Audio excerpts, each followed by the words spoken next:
Hi hello ಬನ್ನಿ ಇವತ್ತಿನ ವಿಡಿಯೋದಲ್ಲಿ ತುಂಬ ಸಿಂಪಲ್ ಹಾಗೆ ತುಂಬ ಸುಲಭ ವಿಧಾನದಲ್ಲಿ ಮಾಡಿಕೊಳ್ಳುವಂಥ ಒಂದು ಫಿಶ್ ಕರಿ ರೆಸಿಪಿನ ಮಾಡ್ತಾ ಇದ್ದೀನಿ. ಯಾವ ರೀತಿಯಾಗಿ ಮಾಡೋದು ಅಂತ ನೋಡ್ಕೊಳ್ಳೋಣ ಬನ್ನಿ. ಹಾಗಾದರೆ ನೋಡಿ, ಫಸ್ಟ್ ನಾನು ಇಲ್ಲಿ ಒಂದು ಅರ್ಧ kg ಆಗೋಷ್ಟು ಮೀನು ತಗೊಂಡಿದ್ದೀನಿ. ಇದಕ್ಕೆ ಉಪ್ಪು ಹಾಗೆ ಅರಿಶಿಣ ಹಾಕ್ಬಿಟ್ಟು ಕ್ಲೀನಾಗಿ ವಾಶ್ ಮಾಡಿ ಇಟ್ಕೊಂಡಿದ್ದೀನಿ. ನೋಡ್ತಾ ಇರ್ಬೋದು, ಕ್ಲೀನಾಗಿ ಇದನ್ನು ತೊಳೆದು ಇಟ್ಕೊಂಡಿದ್ದೀನಿ. ಹಾಗೆಯೇ ಇದರ ಜೊತೆಗೆ ನನಗೆ ಮೊಟ್ಟೆ ಸಿಕ್ಕಿದೆ. ಮೊಟ್ಟೆನೂ ಸಹ ಇದನ್ನು ಖಾರ ಉಪ್ಪು ಹಾಕ್ಬಿಟ್ಟು ಫ್ರೈ ಮಾಡ್ಕೊತೀನಿ ಹಂಚ ಮೇಲೆ ಹಾಕ್ಕೊಂಡು. ಮೊದಲನೇದಾಗಿ ಇಲ್ಲಿ ಒಂದು ಪಾತ್ರೆಗೆ 2 ಸ್ಪೂನ್ ಆಗೋಷ್ಟು ಎಣ್ಣೆ ಹಾಕ್ಕೊಳ್ತಾ ಇದ್ದೀನಿ. ಹಾಗೆ ಒಂದು ಈರುಳ್ಳಿನ ಕಟ್ ಮಾಡ್ಕೊಂಡಿದ್ದೆ, ಆ ಈರುಳ್ಳಿನೂ ಸಹ ಹಾಕ್ಕೊಳ್ತಾ ಇದ್ದೀನಿ. ಇದಕ್ಕೆ ಒಂದು ಸ್ವಲ್ಪ ನಾನು ಶುಂಠಿ ತಗೊಂಡಿದ್ದೆ, ಅದನ್ನು ಸಹ ಸೇರಿಸ್ಕೊಳ್ತಾ ಇದ್ದೀನಿ. ಒಂದು ಗಡ್ಡೆ ಬೆಳ್ಳುಳ್ಳಿ ಬಿಡಿಸ್ಕೊಂಡಿದ್ದೆ, ಅದನ್ನು ಹಾಕ್ಕೊಳ್ತಾ ಇದ್ದೀನಿ. ಈಗ ಇದನ್ನು ಎಲ್ಲವನ್ನು ಕೆಂಪು ಬಣ್ಣ ಬರುವವರೆಗೂ ಸ್ವಲ್ಪ ಹೊತ್ತು ಎಣ್ಣೆಯಲ್ಲೇ ಫ್ರೈ ಮಾಡ್ಕೊಳ್ಳೋಣ. ತುಂಬಾ ಸುಲಭ ವಿಧಾನದಲ್ಲಿ ಬೇಗನೆ ಮಾಡಿಕೊಳ್ಳುವಂಥ ಫಿಶ್ ರೆಸಿಪಿ ಇದು. ಈಗ ನಾನು ಇದಕ್ಕೆ 1-2 ಕಡ್ಡಿ ಆಗೋಷ್ಟು ಕರಿಬೇವು ಸೊಪ್ಪನ್ನು ಹಾಕೋತಾ ಇದ್ದೀನಿ. ಕರಿಬೇವು ಸೊಪ್ಪನ್ನು ಸ್ವಲ್ಪ ಜಾಸ್ತಿನೇ ತೊಗೊಂಡಿದ್ದೀನಿ. ಈ ಕರಿಬೇವು ಸೊಪ್ಪು ಜಾಸ್ತಿ ಹಾಕೋದ್ರಿಂದ ತುಂಬ ಸೂಪರಾಗಿ ಇರುತ್ತೆ, ಟೇಸ್ಟು ಡಿಫ್ರೆಂಟ್ ಆಗಿರುತ್ತೆ. ಹಾಗಾಗಿ ನೋಡ್ತಾ ಇರ್ಬೋದು, ಈಗ ನಾನು ಇದನ್ನು ಕೆಂಪು ಬಣ್ಣ ಬರುವವರೆಗೂ ಚೆನ್ನಾಗಿ ಫ್ರೈ ಮಾಡ್ಕೊಳ್ತಾ ಇದ್ದೀನಿ. ಹಾಗೆಯೇ ಒಂದು ಮೀಡಿಯಮ್ ಸೈಜಲ್ಲಿರುವಂಥ 3 ಟೊಮ್ಯಾಟೊ ತೊಗೊಂಡಿದ್ದೀನಿ. ಈ ರೀತಿಯಾಗಿ ದಪ್ಪ ಸೈಜಲ್ಲಿ ಕಟ್ ಮಾಡ್ಕೊಂಡಿದ್ದೀನಿ. ಇದನ್ನು ಸಹ ಎಣ್ಣೆಯಲ್ಲಿ ಹಾಕ್ಬಿಟ್ಟು ಕೆಂಪು ಬಣ್ಣ ಬರುವವರೆಗೂ ಇದನ್ನು ಫ್ರೈ ಮಾಡ್ಕೊಳ್ಳೋಣ. ಅಂದರೆ ಟೊಮ್ಯಾಟೊ ಎಲ್ಲ ಸಾಫ್ಟ್ ಆಗುವವರೆಗೂ ಇದನ್ನು ಚೆನ್ನಾಗಿ ಫ್ರೈ ಮಾಡ್ಕೋಬೇಕಾಗುತ್ತೆ. ಹಾಗಾಗಿ ನಾನು ಪ್ಲೇಟನ್ನು ಮುಚ್ಚಿಬಿಟ್ಟು ಬೇಯಿಸ್ಕೊಳ್ತಾ ಇದ್ದೀನಿ. ಈ ಟೊಮ್ಯಾಟೊ ಬೇಗ ಮೆತ್ತಗಾಗುತ್ತೆ. ಹಾಗಾಗಿ ಟೊಮ್ಯಾಟೊನ ಹಾಕಿದ ನಂತರ ಪ್ಲೇಟನ್ನು ಕವರ್ ಮಾಡಿಬಿಟ್ಟು ಬೇಯಿಸೋದ್ರಿಂದ ಬೇಗನೆ ಟೊಮ್ಯಾಟೊ ಸಾಫ್ಟ್ ಆಗುತ್ತೆ. ಸ್ವಲ್ಪ ಉಪ್ಪನ್ನು ಸಹ ಹಾಕ್ಕೊಂಡು ಬೇಯಿಸ್ಕೊಂಡ್ರೆ ಬೇಗ ಆಗುತ್ತೆ. ಹಾಗಾಗಿ ನೋಡ್ತಾ ಇರ್ಬೋದು, ಆಲ್ಮೋಸ್ಟ್ ಟೊಮ್ಯಾಟೊ ಎಲ್ಲ ಬೆಂದಿದೆ ಸ್ವಲ್ಪ. ಈಗ ನಾನು ಮತ್ತೊಂದು ರೌಂಡು ಇದಕ್ಕೆ ಪ್ಲೇಟನ್ನು ಕವರ್ ಮಾಡಿಬಿಟ್ಟು ಬೇಯಿಸ್ಕೊಳ್ತಾ ಇದ್ದೀನಿ. ಟೊಮ್ಯಾಟೊ ಪೂರ್ತಿಯಾಗಿ ಸಾಫ್ಟ್ ಆಗೋವರೆಗೂ ಇದನ್ನು ಬೇಯಿಸ್ಕೋಬೇಕಾಗುತ್ತೆ. ನೋಡ್ತಾ ಇರ್ಬೋದು, 2ನೇ ರೌಂಡಲ್ಲಿ ಪೂರ್ತಿಯಾಗಿ ಟೊಮ್ಯಾಟೊ ಎಲ್ಲ ಸಾಫ್ಟ್ ಆಗಿಬಿಟ್ಟಿದೆ. ಈರುಳ್ಳಿ ಟೊಮ್ಯಾಟೊ ಎಲ್ಲ ಚೆನ್ನಾಗಿ ಫ್ರೈ ಆಗಿದೆ. ಇದಕ್ಕೆ 1 ಮುಷ್ಟಿ ಆಗೋಷ್ಟು ಕೊತ್ತಂಬರಿ ಸೊಪ್ಪನ್ನು ಹಾಕ್ಕೊಳ್ತಾ ಇದ್ದೀನಿ. ಈ ಕೊತ್ತಂಬರಿ ಸೊಪ್ಪನ್ನು ಹಾಕಿದ ನಂತರ ಸ್ವಲ್ಪ ಹೊತ್ತು ಇದನ್ನು ಬಾಡಿಸ್ಕೊಂಡು ಗ್ಯಾಸ್ನ ಆಫ್ ಮಾಡಿ ಇದು ತಣ್ಣಗಾಗೋವರೆಗೂ ಸೈಡಲ್ಲಿ ಎತ್ತಿಟ್ಕೊಂಡ್ರೆ ಸಾಕು.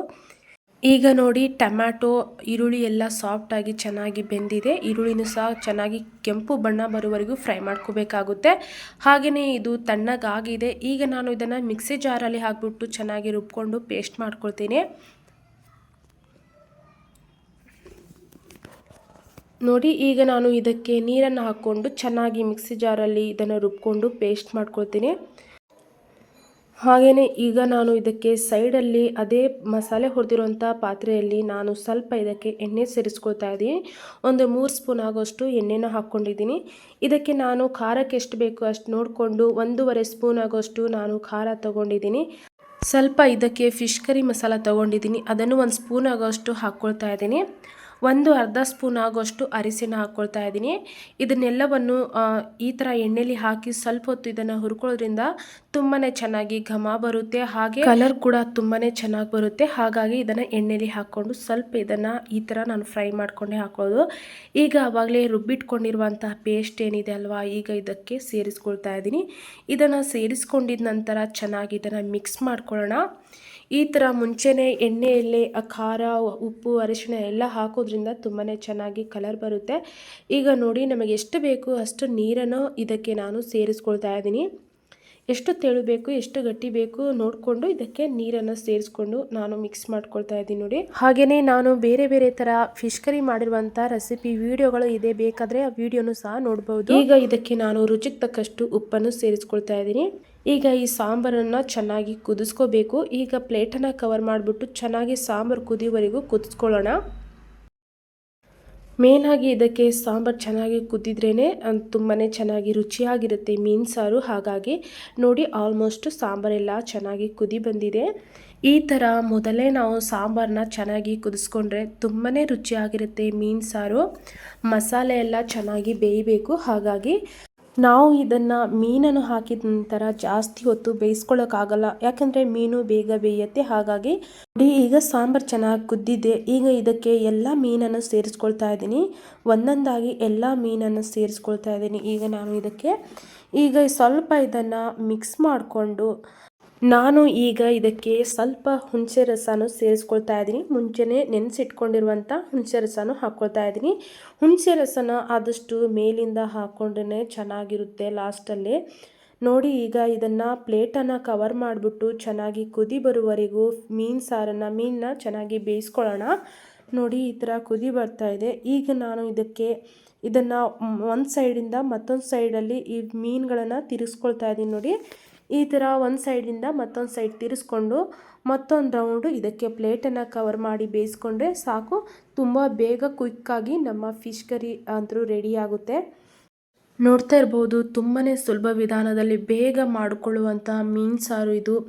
ಈಗ ಇದನ್ನು ಮತ್ತೊಂದು ರೌಂಡು ಪ್ಲೇಟನ್ನು ಕವರ್ ಮಾಡಿಬಿಟ್ಟು ಚೆನ್ನಾಗಿ ಇದನ್ನು ಬೇಯಿಸ್ಕೊಳ್ಳೋಣ. ಇದು ಸ್ವಲ್ಪ ಬೇಯುವವರೆಗೂ ಸೈಡಲ್ಲಿ ನಾನು ಮೀನನ್ನು ಸಹ ಫ್ರೈ ಮಾಡ್ಕೊಳ್ತಾ ಇದ್ದೆ. ಮೀನಿಗೆ ಉಪ್ಪು, ಖಾರ, ಅರಿಶಿಣ ಎಲ್ಲ ಹಾಕಿಬಿಟ್ಟು ಸ್ವಲ್ಪ ಇದಕ್ಕೆ ರವೆಯನ್ನು ಹಚ್ಚಿಬಿಟ್ಟು ಇದನ್ನು ಸಹ ಫ್ರೈ ಮಾಡ್ಕೊಳ್ತಾ ಇದ್ದೀನಿ. ಇದು ಫ್ರೈ ಆಗಿ ಆಗ್ತಾ ಇರುತ್ತೆ. ಹಾಗೆ ಸೈಡಲ್ಲಿ ಮೀನು ಸಾರು ಸಹ ರೆಡಿಯಾಗಿದೆ, ನೋಡ್ತಾ ಇರ್ಬೋದು. ನೋಡಿ ಚೆನ್ನಾಗಿ ಕುದೀತಾ ಇದೆ ಮೀನು ಸಾರೆಲ್ಲ. ಮೀನು ಸಾರು ಆ್ಯಕ್ಚುಲಿ ಬೇಗನೆ ಆಗಿಬಿಡುತ್ತೆ. ಚಿಕನ್ ಥರ ಜಾಸ್ತಿ ಹೊತ್ತು ಬೇಯಿಸೋದೇನು ಅವಶ್ಯಕತೆನೇ ಇರಲ್ಲ, ತುಂಬ ಬೇಗ ಆಗುತ್ತೆ. ನೋಡ್ತಾ ಇರ್ಬೋದು, ಈಗ ಈ ಥರ ನಾನು ಒತ್ತಿ ನೋಡ್ತಾ ಇದ್ದೀನಿ, ಫಿಶ್ ಎಲ್ಲ ಸಾಫ್ಟ್ ಆಗಿಬಿಟ್ಟಿದೆ. ಈಗ ಆಲ್ಮೋಸ್ಟ್ ಫಿಶ್ ಕರಿ ಅಂತೂ ರೆಡಿ ಆಯಿತು. ಈಗ ಇದಕ್ಕೆ ಕೊನೆಯದಾಗಿ ಸಣ್ಣದಾಗಿ ಕಟ್ ಮಾಡಿ ಇಟ್ಕೊಂಡಿರುವಂಥ ಕೊತ್ತಂಬರಿ ಸೊಪ್ಪೇನಿದೆ ಮೇಲಿಂದ ಇದಕ್ಕೆ ಹಾಕ್ಕೊಳ್ಳೋಣ. ನೋಡಿದ್ರಲ್ವಾ, ತುಂಬಾ ಬೇಗ ತುಂಬ ಸುಲಭ ವಿಧಾನದಲ್ಲಿ ಈ ಫಿಶ್ ಕರಿ ಯಾವ ರೀತಿಯಾಗಿ ಮಾಡಿದ್ದೀನಿ ಅಂತ. ಹಾಗೆಯೇ ಇದರ ಜೊತೆಗೆ ನಾನು ತಿನ್ನೋದಕ್ಕೆ ಅಂತೂ ಮುದ್ದೆ ಮಾಡ್ಕೊಂಡಿದ್ದೀನಿ. ನಿಮಗೇನಿಷ್ಟ, ಮುದ್ದೆನ, ರೈಸ, ಚಪಾತಿ, ರೊಟ್ಟಿ ಯಾವುದಕ್ಕೂ ಬೇಕಾದಕ್ಕೆಲ್ಲದಕ್ಕೂ ಈ ಮೀನು ಸಾರಂತೂ ಸೂಪರ್ ಆಗಿರುತ್ತೆ. ಈಗ ಮೀನು ಸಾಂಬಾರಂತೂ ರೆಡಿ ಆಯಿತು. ಸೈಡಲ್ಲಿ ಮುದ್ದೆನೂ ಸಹ ಮಾಡಿ ಇಟ್ಕೊಂಡಿದ್ದೇನೆ. ಹಾಗೆ ನೋಡ್ತಾ ಇರ್ಬೋದು, ಫಿಶ್ ಸಹ ರೆಡಿ ಆಯಿತು, ಫಿಶ್ ಫ್ರೈನೂ ಸಹ ರೆಡಿ ಆಯಿತು. ಹಾಗೆಯೇ ಮುದ್ದೆ ಪ್ರಿಯರಿಗೆ ಈ ಮೀನು ಸಾರಂತೂ ತುಂಬಾ ಒಳ್ಳೆ ಕಾಂಬಿನೇಷನ್, ತುಂಬಾ ರುಚಿ ಕೊಡುತ್ತೆ. ನೋಡ್ತಾ ಇರ್ಬೋದು, ಬಿಸಿ ಬಿಸಿ ರಾಗಿ ಮುದ್ದೆ, ಹಾಗೆಯೇ ಮೀನು ಸಾಂಬಾರು, ಮೀನು ಫ್ರೈ ಚೆನ್ನಾಗಿರುತ್ತೆ, ಎಷ್ಟು ಚೆನ್ನಾಗಿರುತ್ತೆ ನೋಡಿದ್ರಲ್ವಾ. ಎಷ್ಟು ಸುಲಭವಾಗಿ ಸೂಪರಾಗಿ ಬೇಗನೆ ಮಾಡಿಕೊಳ್ಳುವಂಥ ಈ ಮೀನು ಸಾರು ಮಾಡಿದ್ದೀನಿ. ನಿಮಗೇನಾದರೂ ಈ ವಿಡಿಯೋ ಇಷ್ಟ ಆಗಿದರೆ, ಈ ರೆಸಿಪಿ ಇಷ್ಟ ಆಗಿದರೆ ಒಂದು ಲೈಕ್ ಮಾಡಿಬಿಟ್ಟು ಕಾಮೆಂಟ್ ಮಾಡಿ. ಸಬ್ಸ್ಕ್ರೈಬ್ ಮಾಡಿಲ್ಲ ಅಂದರೆ ಸಬ್ಸ್ಕ್ರೈಬ್ ಮಾಡ್ಕೊಳ್ಳಿ. ಮತ್ತೆ ಸಿಗ್ತೀನಿ ಹೊಸ ರೆಸಿಪಿಯೊಂದಿಗೆ. ಅಲ್ಲಿವರೆಗೂ ಟೇಕ್ ಕೇರ್, ಬಾಯ್ ಬಾಯ್.